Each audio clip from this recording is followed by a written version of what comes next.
Okay, good afternoon.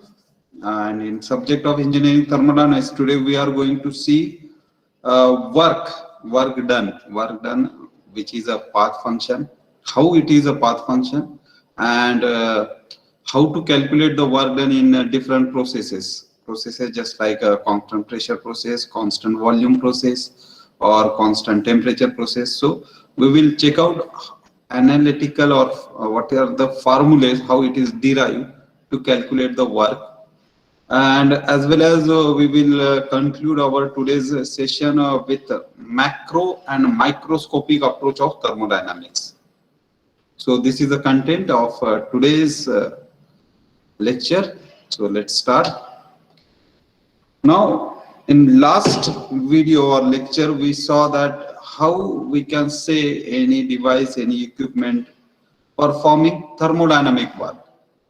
So basic is, if any equipment, any device is able to lift some weight as a external effect, then we can say it is performing thermodynamic work. Now next is PDV work, where pressure and change in volume take place.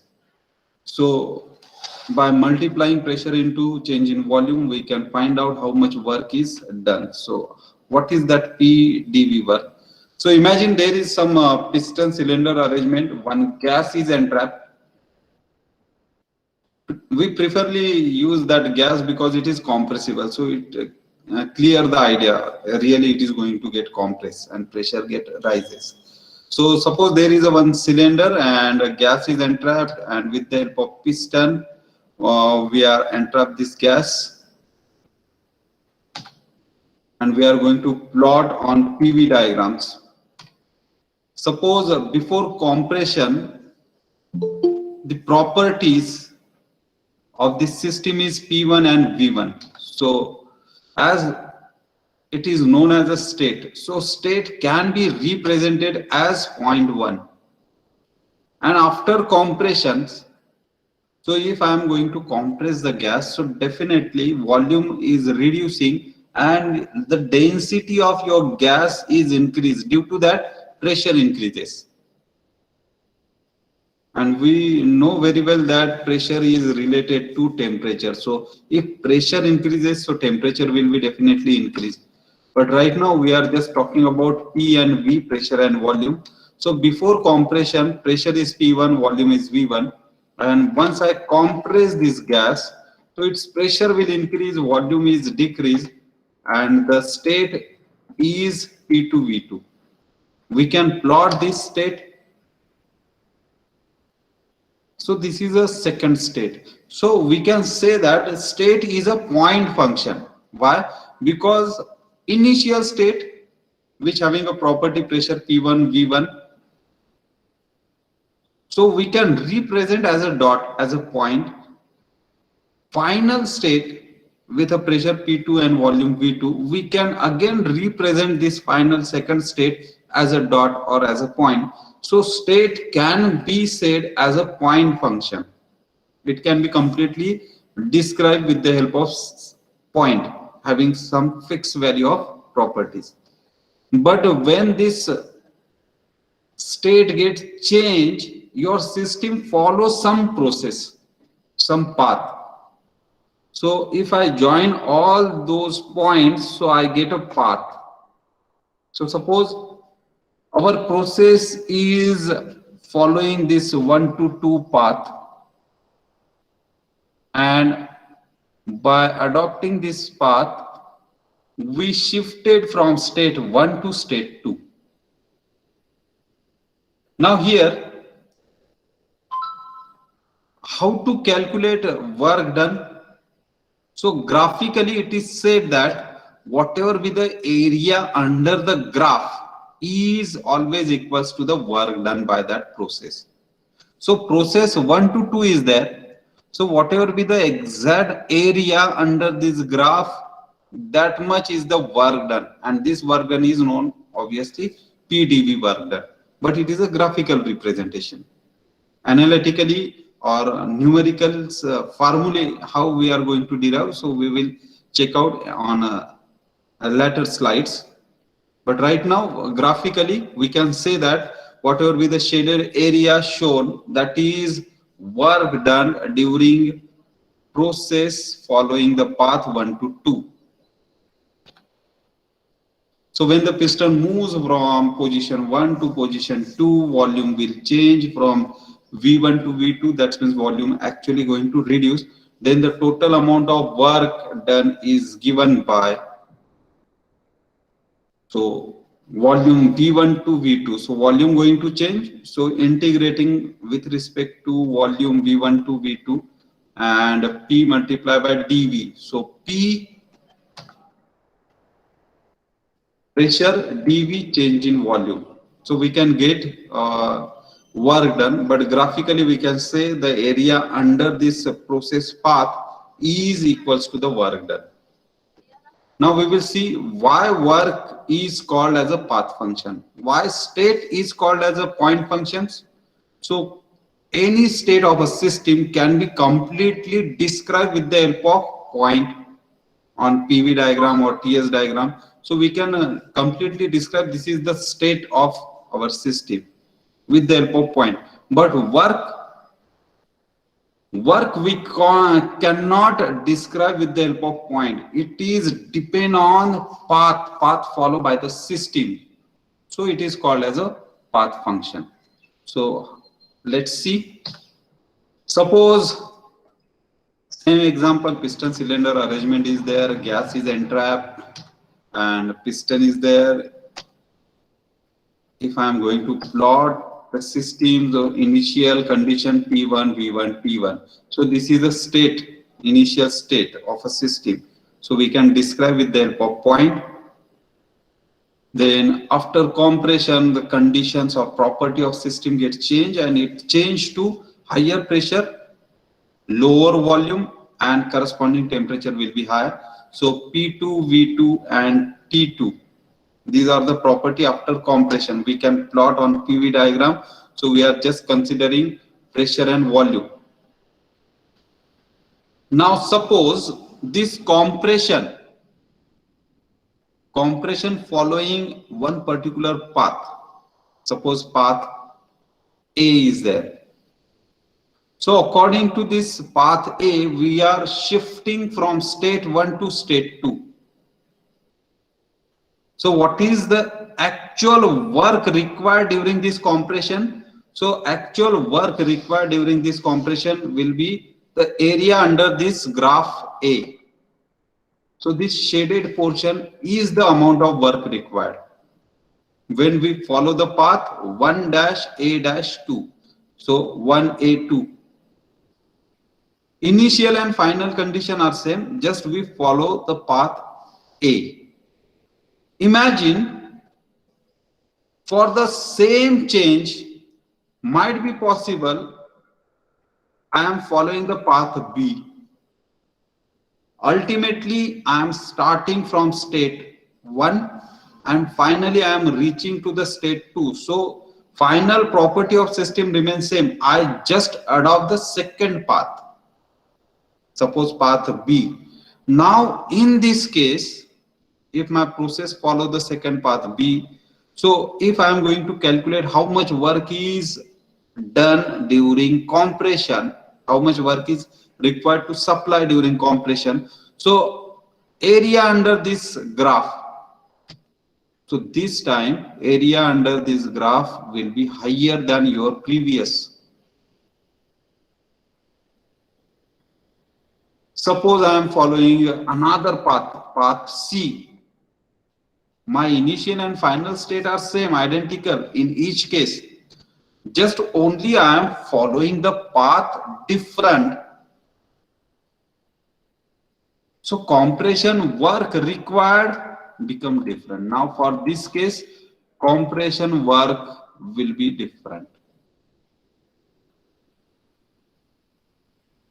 So which path you are following, on that basis your total work requirement is depend. So we can say that work is a path function. If path get changed, your work amount will be changed. So that work is said to be a path function, and state of any system is said to be a point function. So it is possible to change the state 1 to state 2 by infinite number of paths like A, B, C and all. So might be possible first time you are adopting some polytropic process compression, so path will be different. Second time isentropic process, path will be different. So likewise, if you compress the gas with a different processes, your path followed by the system will be different, and depend on your path, your work requirement during compression will be different. So work is a path function. Very basic question, but very important because many interviews it is asked. Work is a path function, and simply we said yes. Now justify your answer. That time we have to explain all these things. Now we will check out how to calculate work done when we are required to solve any numerical. So we have to use formulas. So work done when constant pressure process is there. We know pressure is applied with the help of weight. If I am keeping the weight on this piston same as it is, so whatever be the system following, it always experience the same weight, and due to same weight it is having experience of same process. So we can say it is under constant pressure process. So gas is entrapped and when weight is applied on piston, so initial condition T1, P1 and V1.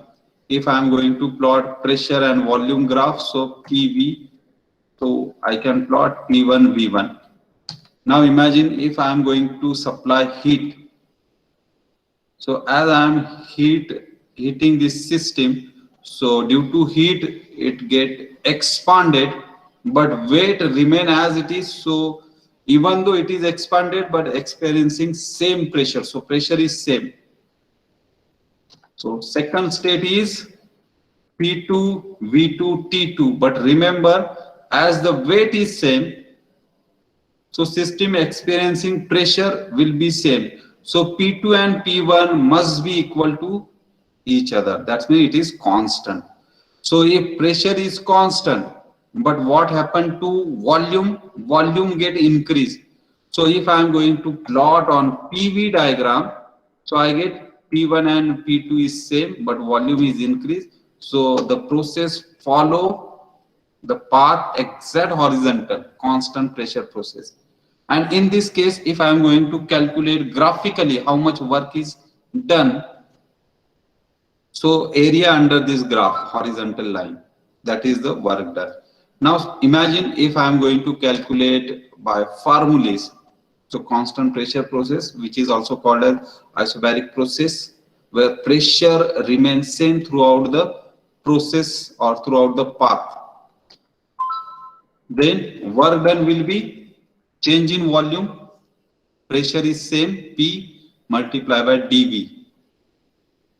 Pressure with respect to volume is constant, so it is taken outside of integration sign.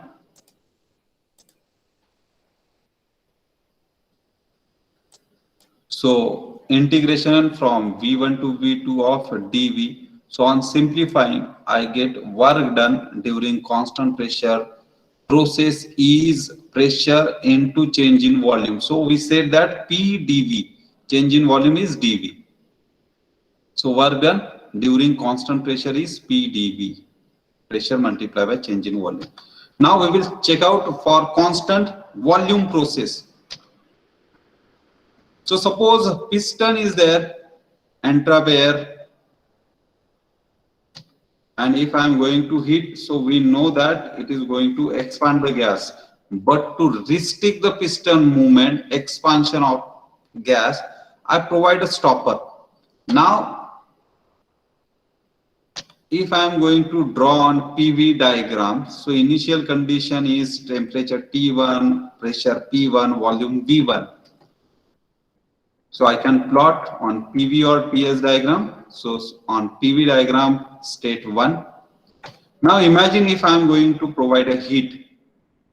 But due to stopper, even though heat is added, but it is not increasing its volume. If volume remains same, so where heat is going to utilize? So heat is going to utilize to change in its internal energy.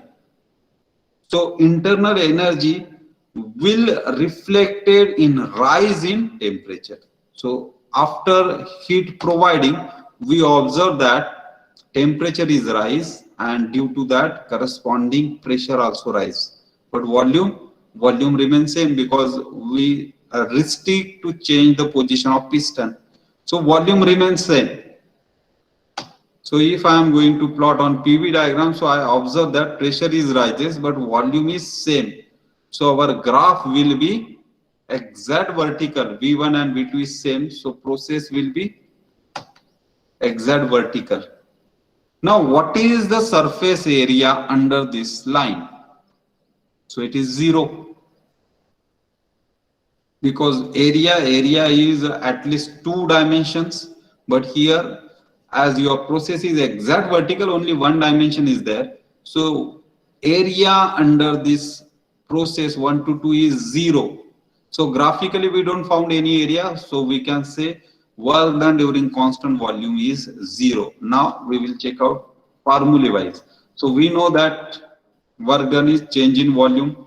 Now what is the change in volume? Change in volume dV is 0. So 0 multiplied by anything, or anything multiplied by 0, answer will be 0. So work done during constant volume process is 0.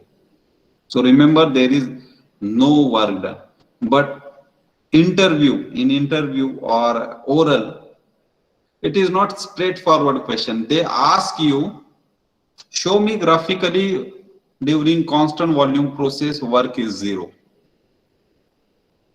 Now in that case we have to draw this PV diagram and show them area under this graph is 0, so work is 0, because they just tricked it. Now constant temperature process. Now remember, during any process it is very difficult to maintain the temperature constant unless it is follow the infinitely small steps, just like a quasi-static process, where at each and every instant we get a thermal equilibrium with system and surrounding, then only it can possible. Otherwise we have to adopt some heating and refrigerating system surrounding to your system so that it maintain the temperature constant. It is not going to increase or decrease. So it is practically it becomes very difficult to have a constant temperature process. So piston cylinder arrangement is there, putting one weight, initial condition P1, V1. If I remove the weight, but during this expansion, I am maintaining temperature same. So if temperature is same, volume is increased, so your pressure will drop. So pressure is decreased, volume is increased. But during this process, neither pressure remains same nor volume remains same. So there will not be any horizontal process line or vertical process line. It is a curvical line. And this curve is obtained due to constant temperature process. But we never refer T is constant. If PV equals to constant, so it is represented as PV equals to constant. So in constant temperature process, isothermal process temperature is constant during the change of state, that's during the path. So now how to calculate work done? So work done is P into dV. Now we know that there is a change in volume, there is a change in pressure. So we can write that PV is equals to constant, that is the standard, that is our law. Our process is following this, PV is equals to constant. So our path is according to PV equals to constant. So PV equals to constant. If it is constant, that means PV must be equal to P1 V1, must be equal to P2 V2, must be equal to P3 V3. Likewise, but at last we can say it is a constant. So we are just taking PV is equals to P1 V1 as constant, equals to constant. Now we are taking only these two terms. We are interested in replacing this P value. So we are shifting this V. So P is equals to P1 V1 upon V. What is P1 and V1? It is initial condition. Initial condition of your system. It does not affect by the path. If you are saying initially my system is at pressure P1 and V1. So whether you adopting constant pressure process, constant volume process, constant temperature process, but its state will be remain same. It is not affected by the path. So we can say P is not affected, P1 V1 is not affected by path followed. So it is remain constant with respect to change in volume. So P1 V1 remains same. Here we are finding the value of P. It is P1 V1 upon V. If I am replacing this value, so I know that with respect to dV, P1 and V1 is constant, so I can take it outside the integration sign. So integration 1 to 2, 1 upon V into dV. So after integration, it is ln, logarithmic E. So e to the base, logarithmic e to the base. So that is called ln. So on your calculator, there is ln key. So always remember now, hereafter, whenever log base e you want to use, don't use that key, directly use ln. Otherwise, your answer will be differ. So work done is P1 V1 ln of V2 upon V1. If you don't know the value of V1 or V2, if numerical provided only in terms of pressure, so we can use P1 V1 ln P1 upon P2. So we can replace V2 upon V1 by P1 upon P2. We can't change this term with respect to temperature. Why? Because temperature remain constant. So we have freedom, either we will put V2 upon V1 or P1 upon P2. Now it is little bit required interaction. What you saw here.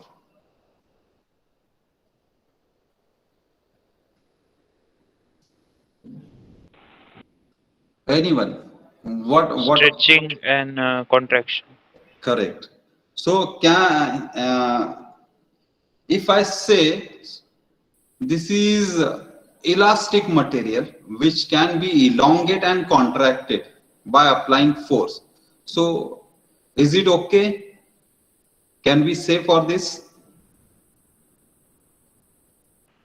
If I am applying Yes. force, No, sir. okay. So Two forces in different opposite directions. correct. So elongation will be possible if I am pulling this string, elastic band. Correct.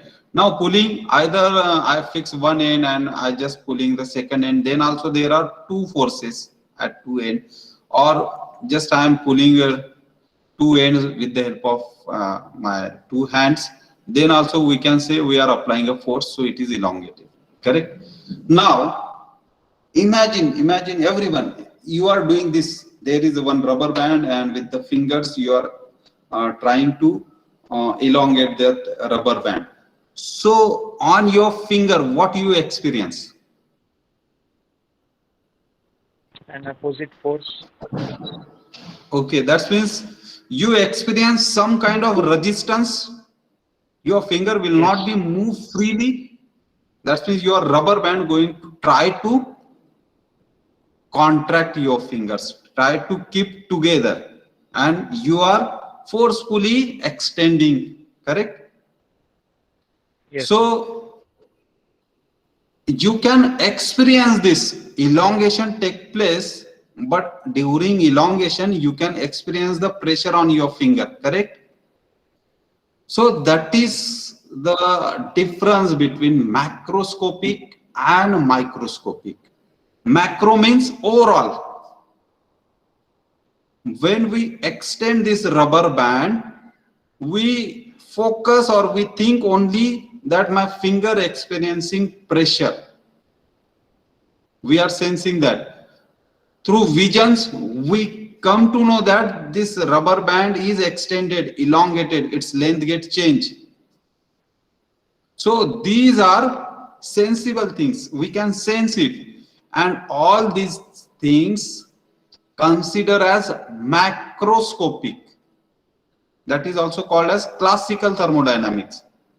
But when we say microscopic, so only external changes or external means, it is not sufficient when we are talking about microscopic approach. Microscopic approach, we know that there are any substance made up of molecules, atoms, and these are bound together with bond, and this bonding force normally try to keep these two molecules at the fixed position.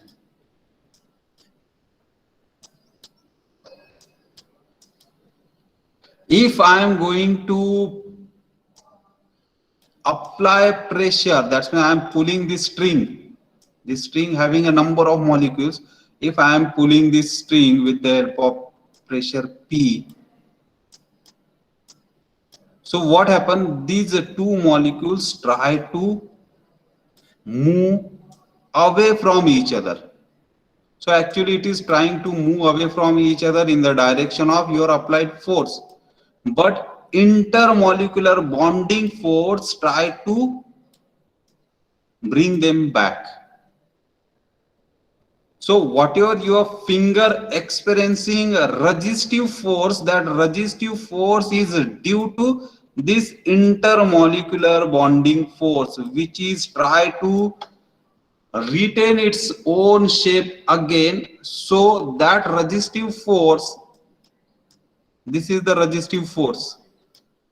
This resistive force is actually experienced by your finger. So when we are talking about a molecular level, what happening actually inside that, then we are thinking in a microscopic approach. If we are talking about only external changes, then we are approaching macroscopic approach. So is the idea clear? Micro, that means go in a detail, micro level.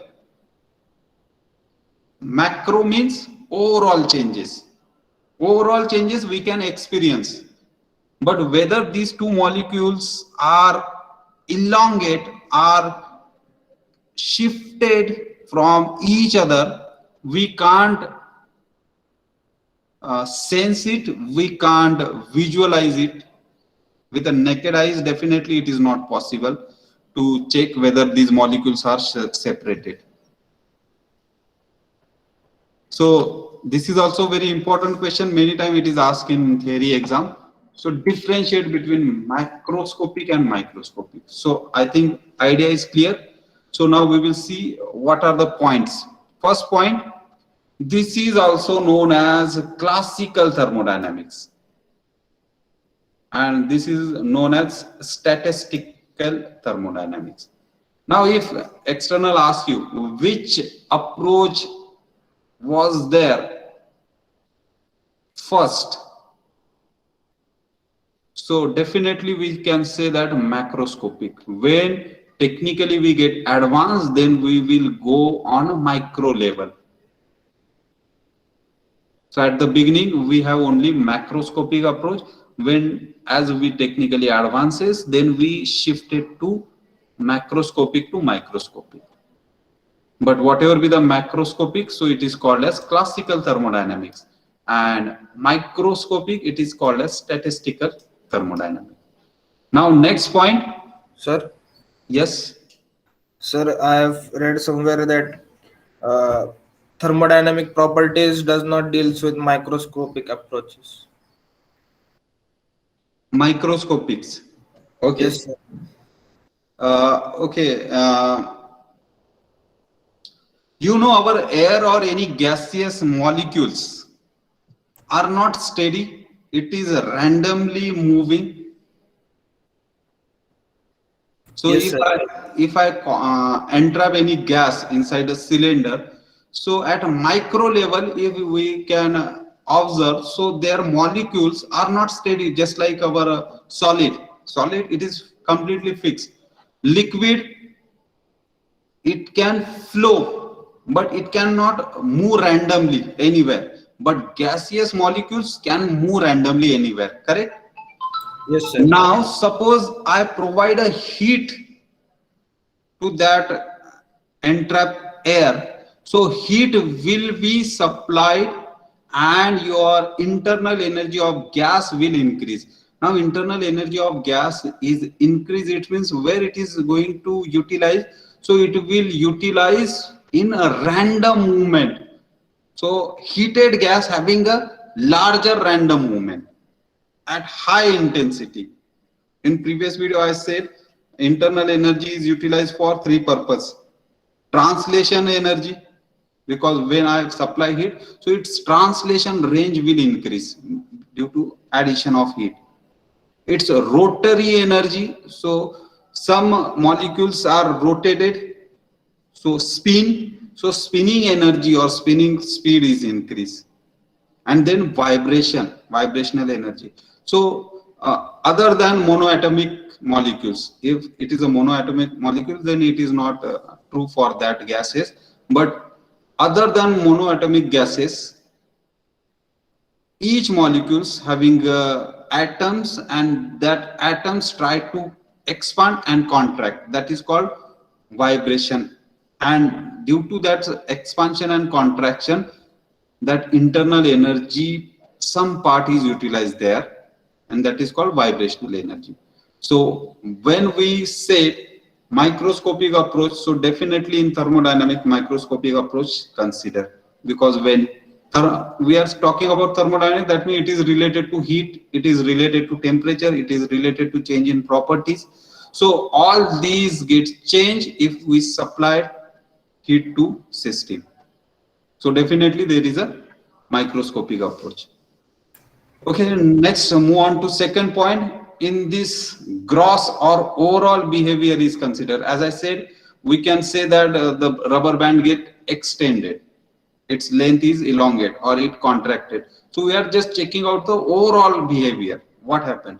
But when we are talking about microscopic, so in this case we have to consider at micro level, molecule level, what happened to that rubber band, what it means elongated, that means molecules intermolecular bonding force get loosened, each molecules are separated from each other, so its length get elongated. Likewise, we have to do a microscopic statistical thermodynamic approach there.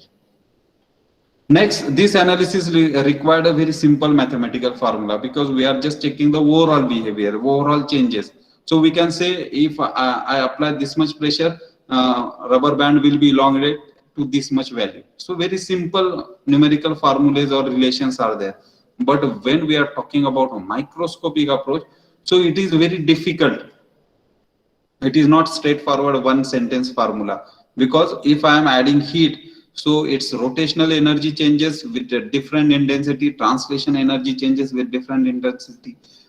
Then we can say vibration energy is there. So some amount of it is supplied, but how it is changing the behavior of system, so it becomes very difficult if I am thinking in a microscopic level. Now, in order to describe a system, only few properties are needed. Just like pressure, volume, and temperature, if I know, I can describe this system, how it is behaving. But microscopic, there are number of properties are required. That means speed, volume, velocity, then we can say kinetic energy, all this. Heat is supplied, so kinetic energy gets changed, random movement gets changed, that's collision with each other gets changed, imparting energy change. So all these parameters we have to consider. Next point, this approach is very simple. and this is definitely very, very complicated to analyze. The value of the property of the system are the average of millions of individual molecules. So when I am saying it is elongated, so I am just averaging every separation of molecules. So intermolecular bonding force separation I am not considering. I am just assuming the average effect of all these individual molecules. But when microscopic approach is there, then I have to consider everything micro level, what happened, because it might be possible that the center portion molecules elongation is different, separation is different, midway molecules separation is different, and the band width where you are just holding your with your hand, so that portion molecules separation is different.